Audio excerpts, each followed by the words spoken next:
কে কয়দিন থাকবো তা জানি না, তবে এই 53 বছর বাংলাদেশের স্বাধীনতায় ইসলামের পক্ষে রাষ্ট্রীয় পর্যায়ে একটা অবস্থান তৈরি করার যে ক্ষেত্র তৈরি হয়েছে, এত সুন্দর ক্ষেত্র কিন্তু পিছনে দেখা যায় নাই।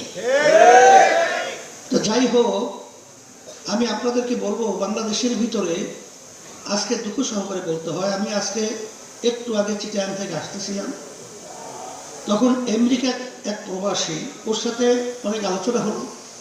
ও বলতেছে, হুজুর, আমেরিকায় আসলে আমরা যাই ঠিক, দেশের মায়া তো আছি, কিন্তু ওখানের যে সমস্ত বিষয়গুলো, যে নিয়ম শৃঙ্খলা, আমাদের বাংলাদেশে আসার পরে সর্বত্র যেখানে যাই সেখানে একটা অরাজকতা, অশান্তি, অসচ্ছ এবং ব্যবহার সহ হিংসাত্মক এবং যেটাকে বলা হয় জুলুম সর্বত্র ছড়ায় আছে। এর জন্য ভালো লাগে না। এখন এই 53 বছর বাংলাদেশের স্বাধীনতার পরে ইতিহাসে আপনারা জানেন, যারা রাষ্ট্র